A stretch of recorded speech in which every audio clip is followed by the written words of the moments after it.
Hi hello नमस्कार good morning. कसे आहात तुम्ही सगळेजण? मस्त आणि मजेत का? आम्ही पण मस्त आणि मजेत आहोत. तर तुमचा आजचा दिवस सुखा समाधानाचा आरोग्याचा जावो हीच स्वामींच्या चरणी प्रार्थना करते आणि आजच्या नवीन व्हिडिओला सुरुवात करते. तर आजचा व्हिडिओ खूप छान होणार आहे आणि खूप मस्त आहे, कारण की ना आज आमचा हा जुनावाला जो फ्रीज आहे हा आम्ही देऊन टाकलेला आहे आणि आम्ही नवीन फ्रीज घेतलेला आहे. तर हा पूर्णपणे मी मोकळा केला आहे. ह्याच्यामधलं सगळं बंद करून ठेवले. आता भाज्या वगैरे काय काय होत्या ते सगळं काढून घेतलं. या साईडचे मसाले वगैरे होते ते पण काढलं. तर बऱ्यापैकी ना डॅमेज झाला होता आमचा हा फ्रीज आणि त्याचा खूप आवाज पण यायला लागला होता. तर घेऊन टाकला फायनली. आणि त्याच्यातले जे काही थोडेसे भांडे वगैरे होते ते पण तुटले होते. आणि म्हटलं आता थंडीचे दिवस चालू आहे आणि थंडीच्या दिवसामध्ये ना थोडंसं डिस्काउंट वगैरे भेटतो, कारण की थंडीच्या दिवसामध्ये फ्रीज वगैरे शक्यतो कोणी काही खरेदी करत नाही. तर म्हटलं चला जे कोणी करत नाही ते आपण करू. आणि हा जो फ्रीज आहे हा आम्ही म्हणजे जिथून घेतला आहे ना आम्ही तिथंच ते घेऊन जाणार आहे ते शॉपवाले. तर आता हा मोकळा करून ठेवला आहे मी. आणि काल मंगळवार होता, कालच घेतला. खरं तर मी तो ब्लॉग पण काढला नाही, कारण की आमचं असं ठरलेलं नव्हतं. जेव्हा आम्ही मशीन घेतली वॉशिंग मशीन तेव्हा तरी ठरलेलं होतं की मशीन घ्यायची आहे. म्हणजे 15 दिवस कंटिन्यू प्रांजलचे पप्पा त्याच्यावर सर्च करत होते, टॉपवाली घ्यायची का फ्रंटवाली घ्यायची. पण तसं त्यांनी फ्रीजच्या बाबतीत काय केलं नाही. फ्रीजच्या बाबतीत असंच म्हणजे संध्याकाळी आम्ही निघालो. प्रांजलचा आहे ना डान्सचा आहे ना कॉस्ट्यूम आणायचा होता, ड्रेस आलेला होता स्कूलच्या तिथं शॉप होतं तिथं त्यांनी. तर तिथं टीचरचा फोन आला, तिचा डान्सचा ड्रेस घेऊन या. मग आम्ही गेलो, तो ड्रेस घेतला आणि मग तसंच सहज विजय सेल्समध्ये गेलो. तर म्हटलं चला बघू फ्रीज वगैरे काय घ्यायचं आहे, तर कसं भेटतं काय भेटतं, जाऊन तर बघू म्हटलं, बघायला कुठं पैसे लागतात. असं म्हणून गेलो आणि बघितलं सगळं फ्रीज वगैरे बघितलं, आवडलं. आणि आमच्याकडे ते बजाजचं कार्ड होतं तर त्याच्यावरती भेटला चांगला, मग घेऊन टाकलं. म्हटलं चला, जर मिस्टरांचं पण म्हणणं होतं थोडंसं घ्यायचं का म्हटलं चला आपण पण हो म्हणा, कशाला नाही म्हणायचं, घेताय तर घेऊ द्या. मग घेऊन टाकला. तर आजचं या फ्रीजला आमचं बाय बाय करायची वेळ आली आहे. वॉशिंग मशीन आणि फ्रीज दोन्ही सोबत घ्यायचं होतं, पण दोन्ही सोबत बजेट बसत नव्हतं आणि दोन्ही वस्तू एकदाच घेणं होत नाही. हळूहळू करून घ्यायची असं थोडंसं घरातले वस्तू. आणि तसंच एक एक स्वप्न पण आपलं पूर्ण करायचं घरातलं. बायकांना काय लागतं घरामध्ये, वस्तू लागतात घरातल्या, बाकी काय. गॅस पण असंच घेतला होता अचानकच. आणि फक्त मशीनचंच आहे ना, वॉशिंग मशीन थोडंसं आहे ना सर्च करून घेतलं होतं, कारण की त्याच्यामध्ये खूप आमचं कन्फ्युजन झालं होतं, टॉप लोड फ्रंट लोड. मग आमचे 15-20 दिवस ते डोकं खाण्यावरच गेलं होतं. त्याच्यामुळे नाही म्हटलं यावेळेस सर्च नाही करायचं, घ्यायचं तर घेऊनच टाकायचं डायरेक्ट. मग आता घेतलं आहे. तर कसं आहे फ्रीज काय आहे ते तुम्हाला पुढं बघायलाच भेटेल आल्यानंतर. आज येणारच आहे दिवसभरामध्ये आणि आल्यानंतर बाकी तुम्हाला मी त्याचं सगळं दाखवणारच आहे कसं आहे काय आहे. बाकीच्या भाज्या वगैरे ना तिथं काढून ठेवलं आहे मी, मसाले भाज्या. तर मसाले वगैरे काढून ठेवले. प्रांजल पण येईल आता थोड्या वेळाने. काम वगैरे माझं सगळं काही आवरलेलं आहे इकडं. आता मशीन हे फ्रीजचंच बघत होते मी, म्हटल्याला बंद करून ठेवावं, कारण की ते लोक येतील घ्यायला. मग हे थोडं नॉर्मल तरी होईल ना, एकदम थंड इथं. म्हणून मग मी आता फ्रीजची जागा दुसऱ्या फ्रीजसाठी रेडी करून ठेवली आहे, दुसऱ्या फ्रीजचं वेलकम करण्यासाठी आणि या फ्रीजला बाय बाय बोलण्यासाठी. तर हे गावाकडे पाठवलं असतं, पण गावाकडे इथून ट्रान्सपोर्ट करण्यापेक्षा तिथं पण चांगले फ्रीज भेटतात नाही का सेकंड हँड.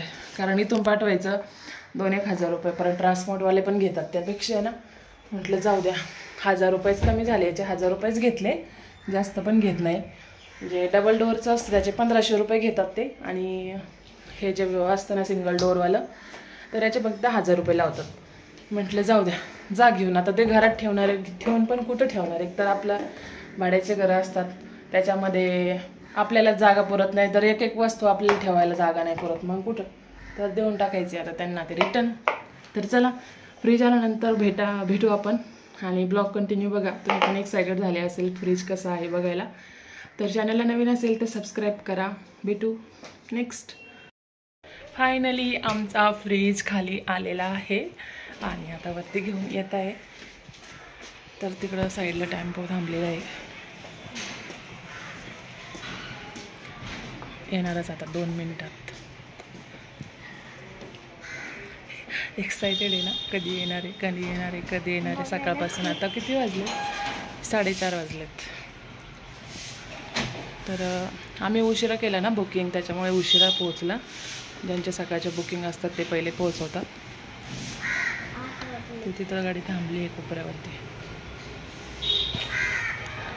बघू आता.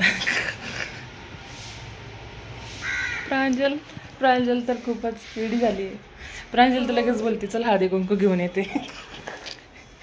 आणि पहिल्या प्रीतची पप्पी घेते प्रांजल. अरे अरे अरे काढताय वाटतं ते. आधी पहिले वरती येऊन गेले, इथंच आणायचं का विचारून गेले आणि आता परत खाली गेले. चला दाखवते नंतर. आता अजून तर काय आलं नाही त्याने घेऊन. बघा इथं फ्रीज आलेला आहे आणि दरवाजातून घेतानाच एवढा मोठा वाटत होता. डोक्यापर्यंत जवळपास फ्रीज एवढा मोठा झालेला आहे. पण एकदाचीच होती. कोणतीही गोष्ट घेताना ही एकदाच घेतो माणूस. तर आणि जास्त काळ टिकणारी पण आहे, 15-20 वर्ष तर काहीही होत नाही. त्यामुळे म्हटलं चला घेताना थोडीशी चांगलंच घेतलेलं आहे आणि मला आवडत पण होतं. आणि घरामध्ये भाजी वगैरे ठेवण्यासाठी लागतंच जास्त मोठावाला. तर म्हटलं चला जाऊ द्या, घेऊन टाकले एकदाचाच मोठावाला फ्रीज. तर आता त्याचं अनबॉक्सिंग चालू आहे. कसं आहे काय आहे तुम्ही पुढं बघाच. खूप छान आहे. तुम्हाला पण आवडलं असेल तर नक्की कमेंटमध्ये सांगा फ्रीज आमचा कसा वाटला आहे तुम्हाला. तर एकाच दादांनी तेवढं घेऊन आलेलं आहे, एकाच जणांनी उचललं आहे. फ्रीजला शक्यतो आहे ना आडवा करत नाही, कारण की त्याच्यामध्ये गॅस वगैरे असतं ना, त्यामुळे. तर एकाच जणांनी असं पाठीवरती, जसं आपण गोणी वगैरे टाकतो ना पाठीवरती, तसं त्या पाठीवर टाकून त्यांनी एका जणानेच हा फ्रीज आणला आहे. खरंच खूपच कमालीची गोष्ट आहे. तर बघा, आणि जुनावाला पण फ्रीज ते चेक करत होते आणि बोलत होते की जुनावाला तुम्ही मोकळा वगैरे करून ठेवलेला आहे का, आणि ओरिजिनल बिल वगैरे सगळं त्यांच्याकडेच होतं. तर ते आपल्याला ओरिजिनल बिल वगैरे सगळं देतात, त्याची वॉरंटी वगैरे असते ते सगळं सांगतात. तर त्या गोष्टी त्यांना बघा ना कशा माहिती असतात. तर ते ओपन वगैरे केलं. त्याच्यानंतर म्हटलं चला आज देवाला काहीतरी नैवेद्य वगैरे दाखवूया गोड वगैरे. त्यासाठी ना गाजर आणलेले होते. म्हटलं चला आज गाजराचा हलवा बनवूया. मग गाजराचा हलवा बनवायला घेतला होता. गाजर वगैरे सगळं किसून वगैरे घेतले आणि खवा वगैरे आणलेला होता. तर मस्त असं गोड काहीतरी बनवण्यासाठी आज मस्त गाजराचा हलवा बनवते. गाजर अजून मार्केटला काही स्वस्त नाही आहे, 100 रुपये किलो आहे. पण प्रांजलला पण खायचा होता गाजराचा हलवा. म्हटलं चला काहीतरी गोड बनवायचं तर आहे, तर आज गाजराचा हलवा बनवून टाकूया. मस्त अशी साखर वगैरे टाकून गाजराचा हलवा आता बनवणार आहे. तर बघा, गाजर किसण्यासाठीच थोडासा वेळ जास्त लागतो, पण बनवायला काही एवढा वेळ लागत नाही. 15-20 मिनटामध्ये गाजराचा हलवा तयार होतो. साखर टाकून घेतली, साखरेचं पाणी सुटलं होतं. त्याच्यानंतर तर ड्रायफ्रूट्स टाकून घेतले, थोडंसं असं कुटून टाकलं होतं खलबत्त्यामध्ये. तर छान असा गाजराचा हलवा आता इथं मी बनवून घेणार आहे. तुम्हाला फ्रीज कसा वाटला कमेंटमध्ये नक्की सांगा. LGचा फ्रीज आहे, 272 kgचा आहे आणि डबल डोअरचा आहे. तर पहिल्यावाला पण आमचा LGचाच होता. आणि वॉशिंग मशीन जे घेतलेलं आहे ते पण LGचं होतं. LG कंपनी थोडीशी चांगली आहे, म्हणजे जास्त काळ टिकणाऱ्या वस्तू आहे LG कंपनीच्या. तर जास्त टिकतात, छान कंपनी आहे, त्यामुळे आम्हाला LGच आवडला. मग आम्ही LGचाच फ्रीज पण घेतला आणि वॉशिंग मशीन पण LGचंच घेतलेलं आहे. तुम्हाला कोणती कंपनी जास्त आवडते किंवा जास्त काळ टिकणारी असे वाटते ते पण कमेंटमध्ये सांगा. त्याच्यानंतर मी इथं खवा टाकून घेतलेला आहे. इथं 1 वाटी खवा टाकलेला आहे. खव्याने ना छान लागतो आपला हलवा, कारण की दूध टाकायचं आणि ते दूध आटेपर्यंत खूप वेळ लागतो. त्याच्यामुळे ना खवा टाकला ना झटपट आपलं गाजराचा हलवा रेडी होतो आणि टेस्ट पण छान येते. बघा आता गाजराचा हलवा इथं थोड्या वेळात रेडी होणार आहे. मस्त असा खवा टाकून घेतला आहे. खवा टाकल्यानंतर आहे ना थोडासा वेळ लागतो हलवा बनवायला. बघा, चांगलं असं मिक्स करून घ्यायचं. कोणतीही गोष्ट बनवायची असेल तर पेशन्स ठेवायला लागतो, तेव्हा त्या गोष्टीचं काहीतरी व्यवस्थित चीज होतं. तर बघा, तुम्ही पण करून बघा असा गाजराचा हलवा, खूप टेस्टी होतो. फायनली फ्रीज ओपन केलेला आहे आणि 2 तास झालेले आहे. 2 तास हे ना बंदच ठेवायला सांगितला होता फ्रीज. 2 तास पूर्णपणे बंद करून ठेवला आणि त्याच्यानंतर ना आता त्याला व्यवस्थित असं पुसून वगैरे घेतले. आजच्या दिवस तर मी त्याच्यामध्ये काहीही ठेवणार नाही आहे. ठेवलं तरी चालेल, पण मला असं वाटतंय की नाही ठेवलं तरी चालेल. म्हणजे आजच्या दिवस नाही का त्याच्यामध्ये गॅस भरलेला असतो. आणि काल ते दादा पण बोलले होते, एक 5 ते 6 तास किंवा एक दिवस म्हणजे 12 तास तुम्ही फ्रीजमध्ये काही ठेवलं नाही तरी चालेल. आणि ज्यांनी सोडलं फ्रीज ते पण बोलत होते की तुम्ही 2 तासानंतर पुसून वगैरे ठेवू शकता. पण मी फक्त मसाले वगैरेच ठेवलेले आहे, दुसरं काही ठेवलेलं नाही आहे. तर बघा, इथे सगळे मसाले वगैरे ठेवले. स्पीड वगैरे जास्त झालाय की काय बघते जरा. थोडा स्पीड आपण याचा कमी करू.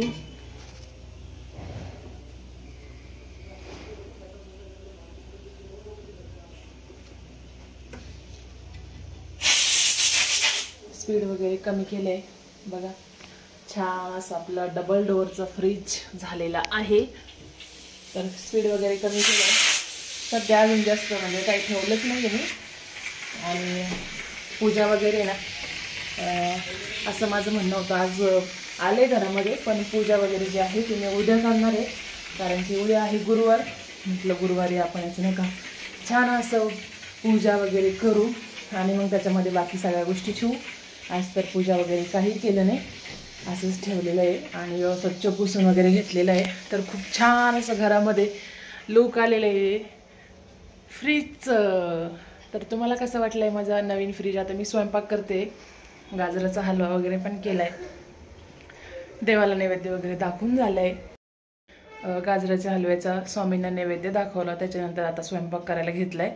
तर डाळ भात बनवला आहे आणि सकाळची मटकीची भाजी होती, त्याच्यामुळे भाजी काय बनवली नाही.